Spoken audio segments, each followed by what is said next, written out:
ஒரு பட்டிக்காட்டில் ஒரு புளிய மரம் இருந்துச்சான். அந்த புளிய மரத்தில் ஒரு பேய் இருந்துச்சான். அந்த பேய்க்கு அந்த ஊரில் இருந்த ஒரு பொண்ணு மேலே ஒரு மையல்னா இன்ஃபேச்சுவேஷன் அப்படின்னு சொல்லலாம். அந்த பொண்ணு அந்த புளிய மரம் இருந்த பாதையில் தான் ஒவ்வொரு நாளும் விவசாய கூலி வேலைக்கு போயிட்டு வருவாள். அப்போது ஒரு நாள் அந்த பொண்ணோட உடம்புக்குள்ளே அந்த பேய் புகுந்துடுச்சு. இது அந்த பொண்ணுக்கு தெரியாது. அப்போது ஒரு நாள் அந்த பொண்ணு கோயிலுக்கு போகும்போது இந்த பேய் அவளோட உடம்புக்குள்ள இருந்து அவளை போக விடாமல் தடுக்குது. எதனால் இப்படி தன்னால் நடக்க முடியல, இல்லை முன்னாடி போக முடியல அப்படின்னு அந்த பொண்ணு யோசிச்சுட்டு இருக்கும்போது அந்த பேய் உள்ளேருந்து பேசுது. இந்த மாதிரி நான் அந்த புளிய மரத்து பேய், நான் உனக்குள்ளே இருக்கேன், உன்னை எனக்கு ரொம்ப பிடிக்கும் அப்படின்னு சொல்லுது. அப்போ இந்த பொண்ணு கேட்குறா, இது எப்படி நீ என்னோட அனுமதி இல்லாமல் எனக்குள்ளே எப்படி நீ வர முடியும் அப்படின்னு சொல்லி கேட்கும்போது அந்த பேய் சொல்லுது, இப்போ நான் உனக்குள்ளே இருந்தேன் அப்படின்னா உனக்கு இதனால் நிறைய பிரயோஜனம் இருக்குது அப்படின்னு சொல்லுது. அவள் என்ன அப்படின்னு சொல்லி அது லிஸ்ட் அவுட் பண்ணுது. இந்த மாதிரி நீ விவசாய கூலி வேலை பார்க்குற, கடுமையான வேலை, உனக்கு அதனால் தலைவலி காய்ச்சல் எதுவும் வராமல் நான் பார்த்துக்கிடுவேன். அப்புறம் எவ்வளோ வேலை பார்த்தாலும் அலுப்பு தெரியாது, ஏன்னா எல்லா சுமையும் நான் தான் சுமப்பேன், உனக்கு தெரியவே தெரியாது அப்படின்னு சொல்லுது. அப்புறம் நீ தனியாக இருக்க, ஊருக்குள்ளே உள்ள பொறுக்கி பசங்கிட்டேருந்து நான் உன்னை காப்பாற்றுவேன் அப்படின்னு சொல்லுது. அப்போ அந்த பொண்ணுக்கு அப்பா அம்மா கிடையாது, ஒரே ஒரு அக்கா தான். அவங்களும் கல்யாணம் முடிச்சு பக்கத்து ஊரில் இருக்காங்க. ஒரு பாய் ஃப்ரெண்ட் இல்லாத குறைக்கு ஒரு பேய் ஃப்ரெண்ட் இருந்தால் என்ன அப்படின்ற மாதிரி அவங்க யோசிச்சு சரின்னு சொல்லிடுறாங்க. அவங்க வாழ்க்கை அப்படியே போயிட்டு இருக்கும்போது அவங்க அக்காவுக்கு திடீர்னு ஞானம் பிறந்தது. அவங்க மட்டும் கல்யாணம் முடித்து சந்தோஷமாக இருக்காங்க, தங்கச்சிக்கு நல்ல இடத்துல கல்யாணம் பண்ணி வைக்கல அப்படின்னு சொல்லிட்டு. அப்போ அவங்க ஒரு பையனை தேடி கண்டுபிடிக்கிறாங்க. அந்த ஊர்லேயே ஒரு நல்ல ஃபேமிலி இருக்காங்கன்னு சொல்லிட்டு அவங்களே பேசிட்டு தங்கச்சிட்ட சொல்கிறாங்க, இந்த மாதிரி இந்த குடும்பத்தில் பேசியிருக்கேன், அவங்களுக்கும் சம்மதம் தான், சீக்கிரமே கல்யாணம் பண்ணி வச்சிடலாம் அப்படின்னு சொல்கிறாங்க.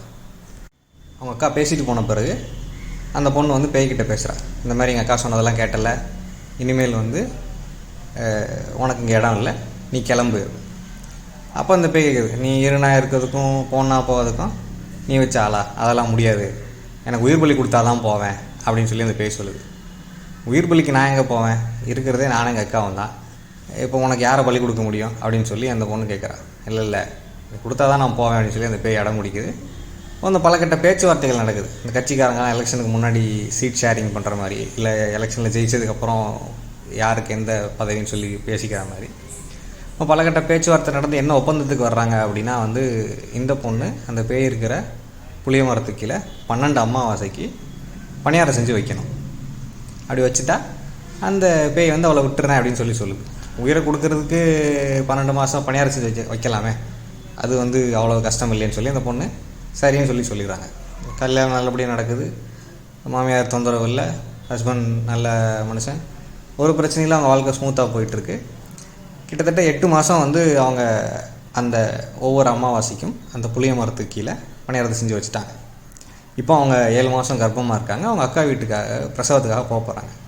அப்போ அவங்க அத்தைக்கிட்ட சொல்கிறாங்க, இந்த மாதிரி எனக்கு ஒரு வேண்டுதல் இருக்குது, நான் 8 மாதம் வச்சுட்டேன், இனி 4 மாதம் மட்டும் நீங்கள் அந்த புளிய மரத்துக்கு கீழே ஒவ்வொரு அமாவாசைக்கும் பணியாரம் செஞ்சு வச்சுருங்க, நான் எல்லாத்தையும் வந்த பிறகு திரும்ப உங்களுக்கு சொல்கிறேன் அப்படின்னு சொல்கிறாங்க.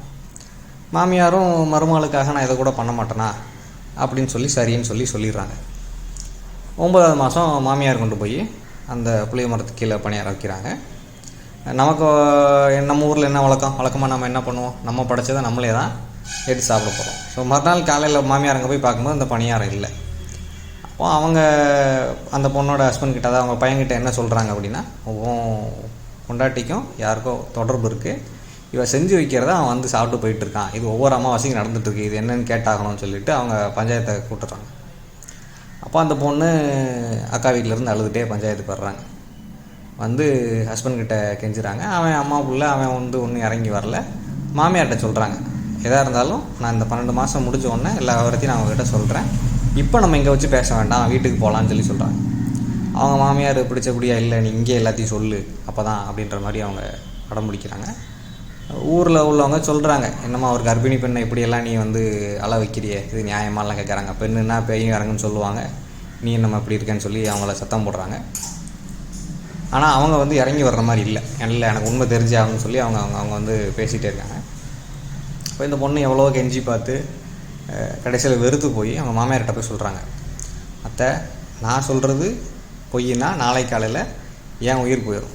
நீங்கள் சொல்கிறது பொய்னா நாளை காலையில் உங்கள் உயிர் போயிடும் அப்படின்னு சொல்லிட்டு நேராக அந்த புளிய மரத்துக்கு போகிறாங்க. போயிட்டு இந்த பேய்கிட்ட சொல்கிறாங்க, மீதி இருக்கிற 3 மாதத்துக்கு உனக்கு பணியாரம் தர முடியாது, நீ அதுக்கு பதிலாக எங்கள் அத்தையை எடுத்துக்கோ அப்படின்னு சொல்லிட்டு அந்த பொண்ணு வந்துடுறாங்க.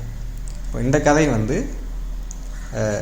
கி. ராஜநாராயணன் மற்றும் பாரத தேவி அவர்கள் தொகுத்த பெண்மனம் அப்படின்ற நாட்டுப்புற கதைகள் அடங்கிய தொகுப்பில் படித்த கதை. இந்த கதையோட தலைப்பு பேயின் காதல் அப்படின்னு தான் அவங்களும் கொடுத்துருந்தாங்க. இப்போ இந்த கதை வந்து ஒரு பட்டிக்காட்டில் இல்லை ஒரு கிராமத்தில் வயசில் மூத்தவங்க சின்னவங்களுக்கு சொல்லக்கூடிய ஒரு கதை. பெரும்பாலும் பெண்களுக்குள்ளே சொல்லியிருப்பாங்க அப்படின்னு சொல்லி நம்ம கெஸ் பண்ணலாம்.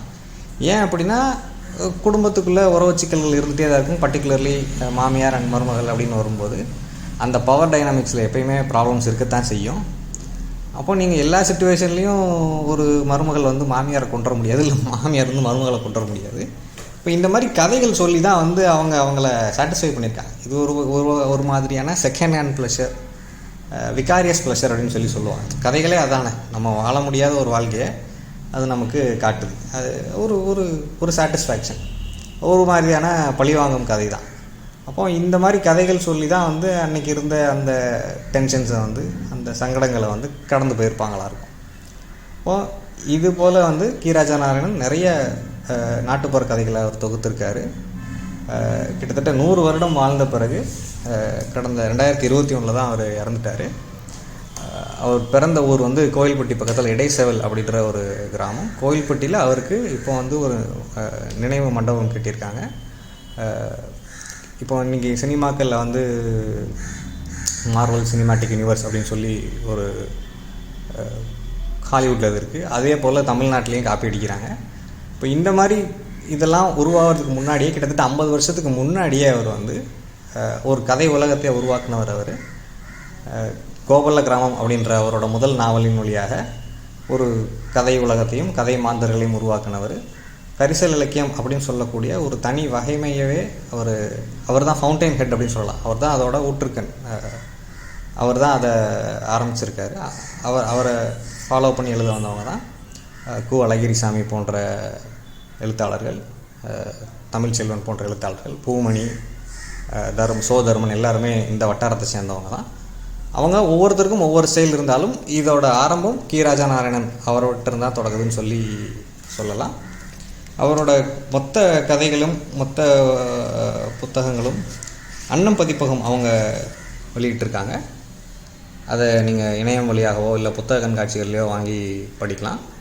எல்லோரும் கண்டிப்பாக அவரோட கதை 1வது ஸ்கூல் டேஸில் படிச்சிருப்போம். கதவு அப்படின்ற கதை வந்து ரொம்ப பிரபலம். கண்டிப்பாக அதை 80s பிறந்தவங்க அந்த கதையை படிக்காமல் ஸ்கூல் கம்ப்ளீட் பண்ணியிருக்க முடியாதுன்னு தான் நான் நினைக்கிறேன். தேங்க்யூ.